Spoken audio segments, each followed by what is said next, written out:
Sir Edwin Arnold Bodh Gaya महाविहार की मुक्ति आंदोलन के मुख्य सूत्रधारक थे।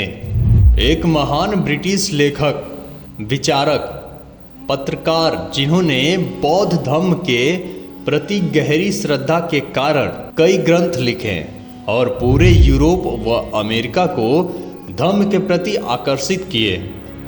उनका ग्रंथ लाइफ ऑफ एशिया 1879 में प्रकाशित हुआ था।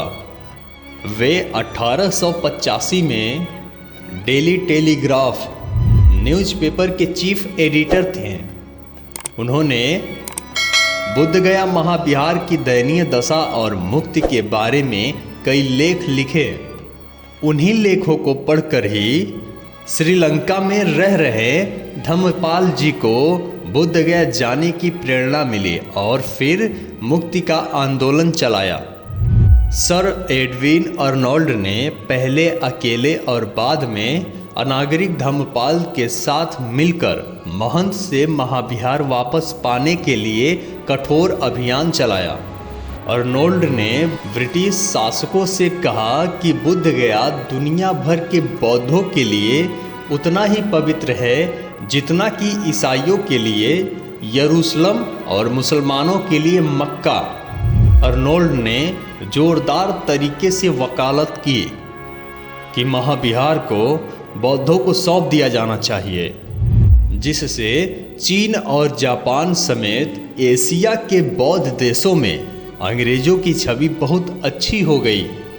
लेकिन दुख की बात है कि अर्नोल्ड और धम्मपाल अपने जीवन काल में अपने मिशन में पूरी तरह सफल नहीं हो पाए। दरअसल अंग्रेज महंत को महाविहार से नहीं हटाना चाहते थे, क्योंकि उन्हें डर था कि कहीं हिंदुओं का विरोध न हो जाए। सर अर्नोल्ड ने 1886 में पहली बार बुद्धगया का दौरा किया तो वह सैकड़ों अमूल्य कलाकृतियों को एक दूसरे पर बेतरतीब ढंग से रखे देखकर बहुत ही दुखी हुए।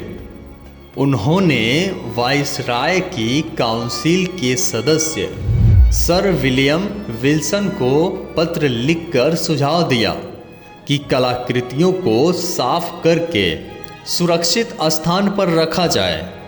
अर्नोल्ड सिलोन गए और प्रसिद्ध भिक्षु वेलिगामा सुमंगला से मिले, जिन्होंने प्रबल इच्छा व्यक्त की कि बौद्ध किसी दिन बुद्धगया में उस पवित्र भूमि की संरक्षकता फिर से प्राप्त कर सकें।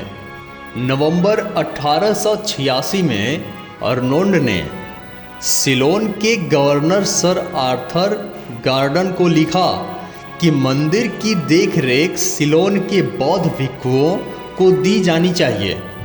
अर्नोल्ड ने इसके बाद रिटायर्ड सर अलेक्जेंडर कनिंघम को एक पत्र लिखा, जिसमें मंदिर को अधिग्रहित करने के लिए भारत सरकार अधिनियम बनाने का प्रस्ताव रखा गया, क्योंकि जिस जमीन पर यह खड़ा था वह सरकार की थी।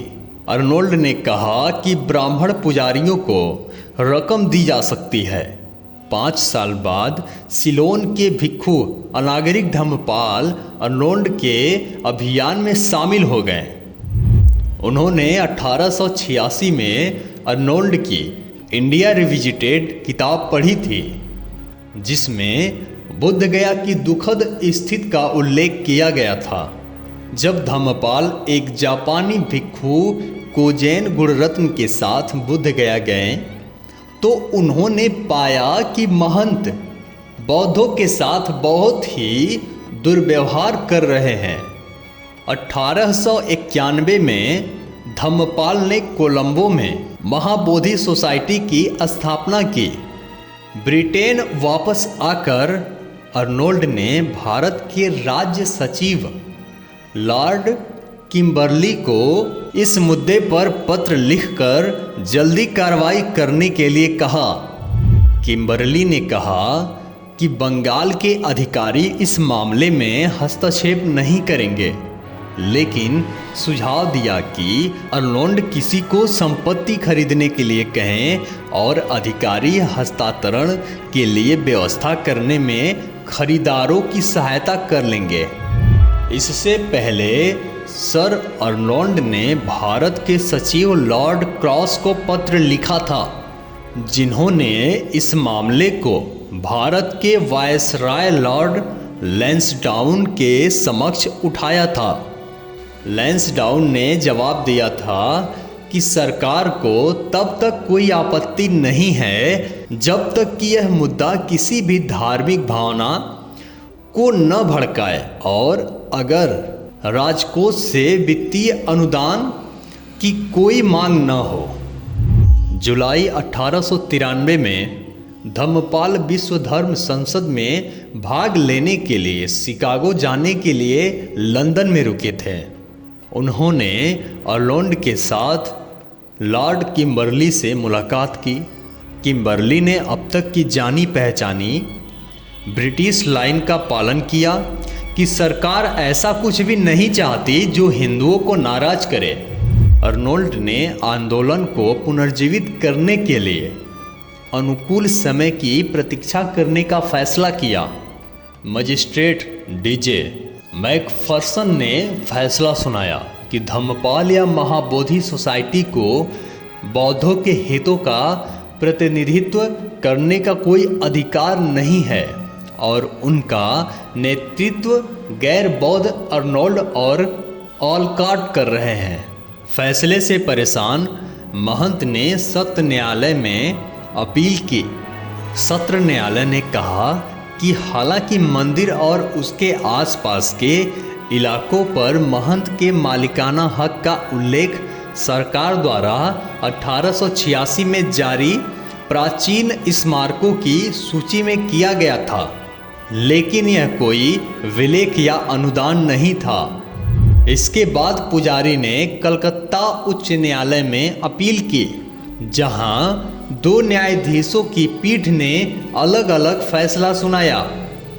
ब्रिटिश जज ने कहा कि अगर मंदिर महंत के पास नहीं था तो यह किसी के पास भी नहीं था, लेकिन भारतीय जज ने कहा कि प्रस्तुत साक्ष्य के आधार पर मंदिर पर महंत के नियंत्रण की सटीक प्रकृति और सीमा को परिभाषित करना मुश्किल है।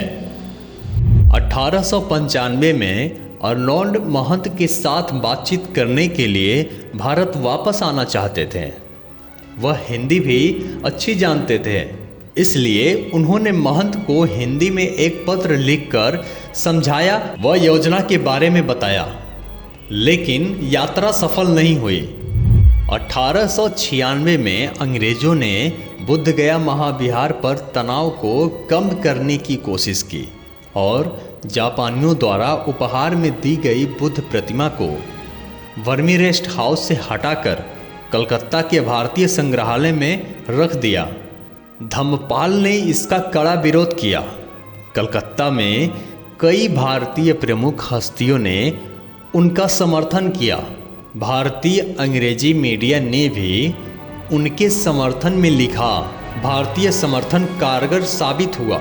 मई 1896 में सरकार ने वर्मी रेस्ट हाउस में बुद्ध की प्रतिमा को फिर से स्थापित कर दिया। इससे प्रसन्न होकर धम्मपाल ने अर्नोल्ड को पत्र लिखकर घोषणा की कि आखिरकार सत्य की जीत हुई है और 7 शताब्दियों के विस्मरण के बाद बुद्ध गया बौद्धों को वापस मिल गया है। अर्नोल्ड को धन्यवाद देते हुए उन्होंने कहा, आपके द्वारा 1886 में शुरू किया गया कार्य 1896 में सफलतापूर्वक पूरा हो गया है। कोर्ट में हार जाने के बाद महंत ने ब्रिटिश इंडियन एसोसिएशन के माध्यम से ब्रिटेन में रहने वाले हिंदुओं से मदद की गुहार की और अपना मामला आगे बढ़ाया, लेकिन बंगाल के मुख्य सचिव ने एसोसिएशन को बताया कि सरकार यह स्वीकार करने में असमर्थ है कि मंदिर हिंदू का है, हालांकि इसे बौद्धों को देने के लिए कोई कार्रवाई नहीं की। इसके बाद एक लंबा राजनीतिक रूप से निरंतर गतिरोध हुआ, जो भारत को स्वतंत्रता मिलने के बाद ही आधा अधूरा समाप्त हुआ, जिसमें 1949 में एक्ट के द्वारा 4 हिंदू और 4 बौद्ध मेंबर की कमेटी बनाई। इस वीडियो को देखने के बाद आपके मन में जो भी प्रश्न उठ रहे हों उसे कमेंट बॉक्स में ज़रूर लिखें। और जो भी मित्र इस चैनल पर नए हो उनसे हमारा निवेदन है कि इस चैनल को अभी सब्सक्राइब कर लें, लाइक करके हमारा उत्साह ज़रूर बढ़ाएं और कमेंट बॉक्स में ज़रूर लिखें कि यह वीडियो आपको कैसा लगा और किस टॉपिक पर आप वीडियो देखना चाहते हैं। और जो भी मित्र इस वीडियो को अभी तक देख रहे हैं उन सबको बहुत बहुत मंगल कामनाएं। मिलते हैं आपसे अगले वीडियो में। नमो बुद्धाय।